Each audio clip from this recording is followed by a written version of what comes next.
Hello, Emanuel Shahaf. Hello, hello. What is the headline of this interview? Chaos and breakdown continue in Israel. Any sign of optimism, of light, something that might rise up? I don't see anything right now. The only thing which gives me some hope is the fact that the Trump administration will cause some change. I'm not sure the change is going to be major, but it probably will be in a positive direction. It just won't be enough. You never said something that was so pessimistic as you opened this interview, that you're not seeing any sign of light. Yeah, it's true. The situation is pretty dangerous and pretty bad, and my government isn't doing anything. Or actually, my government is doing everything to make it worse. The Israeli government? The Israeli government, yes. To make it worse? Yeah, we're in a hole and digging. What is the reason of that irrational behavior? It's I think it's based on the personality of the prime minister who wants to stay in power, who has his ideas about what the war should be like, how it shall end, if it should end, if to release the hostages now or not. It's all. He's basically a dictator. He's acting like a dictator. He's not letting others participate. What do you think about the Israeli leaders of the opposition? They are cancelled, so to speak. They are impotent. They're not doing anything other than standing by and cursing the government. And if you had the possibility today to have one strong, solid first decision as the head of the Israeli opposition, what would you say? Well, the only thing they can do as an opposition, and they should do that clearly, not to cooperate with the government in anything, meaning not to participate in parliamentary procedures, to delegitimize the government, okay? In that way to force elections earlier to the extent that will be possible. You know that the last person that tried to do something was the Minister of Defense, Yoav Gallant, yes. That was fired. Were you surprised? No, it wasn't a surprise. The timing maybe was a little surprise because it was in the middle of a war, but it was clear that he was going to go because he wasn't supportive of the government's legislative initiatives regarding the drafting of the Haredi population. What is happening with the Israeli leaders, the official leaders, keeping the law? For instance, the Prime Minister, helpers, there's so many investigations there. It's clear disregard for the law in the Prime Minister's office, which is by some of the personnel in the office. There's clear disregard for the law by some of the cabinet ministers, primarily the minister who is in charge of the police, Ben-Gvir, who gives operational instructions to the police despite the fact that it's clearly against the law. And there is a Supreme Court case being decided in the near future if he should be removed from office. Do you think he will be fired? I don't think he'll be fired. It's just he's not. The Prime Minister won't bring down the government just to keep the law. But you know, if you're seeing the reference of Donald Trump in the United States, keeping the law could be yes. a nice idea.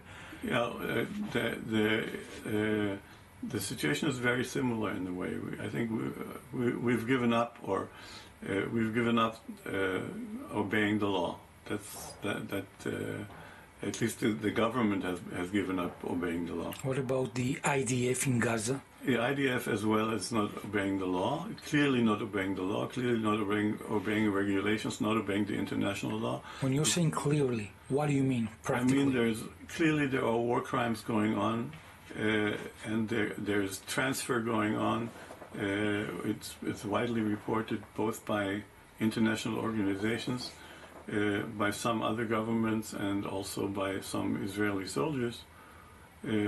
So we know what's going on. We just don't know to what extent it's going on. And it's clear that the army is not sticking to its discipline and also not to the law in some instances. And what about the chief of staff, the top generals? He hasn't spoken up to the extent he would be expected to speak up, and he's under a lot of pressure. I think he probably thinks that if he speaks up too loudly about something which is very unpopular, it will give the government an opportunity to kick him out, and he still wants to redeem himself after the 7th of October. So basically you're saying that silence is part of the crime. Absolutely. There's a official, almost official silence. The media participating, of course. So it's a very sad situation. What about the settlements and the last saying of the minister Smotrich? Well, he says that 2025 will be the year of annexation. Looking at what's happening in the Trump administration, how the jobs are being filled, it's likely that there will be some kind of annexation, maybe full annexation. And the reality in the West Bank next year will be also a one-state reality, which will be disguised as a two-state reality.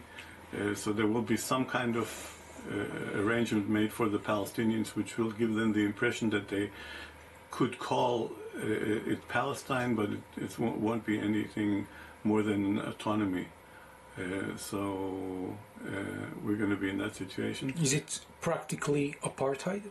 It will be practically apartheid, yeah. To this or that extent, but it will be clearly different treatment of Palestinians.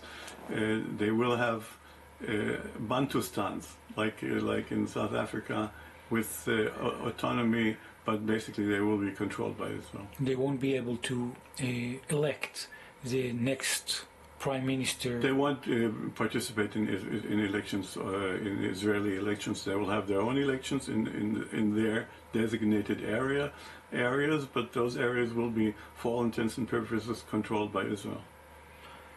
What is the solution of the federation regarding what is going to be happening in the coming year and after the election of Donald Trump? The federation will be an easier solution to implement from the situation that is going to be created, in my opinion, on the ground in the near future, but only if the population of Israel will support equality and will act against the apartheid reality which will be created then. Do you think that the trial of Benjamin Netanyahu will continue throughout the coming year? I don't think. I think as long as he'll be prime minister, the trial will be dragging on. There will be motions and motions of the defense and motions of the prosecution, but it will not. Definitely will not come to an end before as long as he's prime minister. It means that already 5 years since it almost began, it means that it will take so much more years. Yeah, and as the saying is, justice delayed is justice denied. That's amazing. Mm-hmm. What about the people that were kidnapped? I'm afraid that they're lost. I don't see the state of Israel make any effort as required to get them back. I think the situation, there were several instances where it was clearly possible. According to Gershon Baskin, who is really the hands-on guy here, it's clearly possible even now. I think what is required is not to the liking of the prime minister, and so it's not going to happen, and I think they're lost. All of them? It's terrible to speak about it like that, but if nothing happens in the very near future, they're all going to be lost. I don't know whether they'll survive, but maybe nobody will know where they are. What does it mean about the values of the Israeli Jewish state that abandoned so many people? There's a complete breakup of values.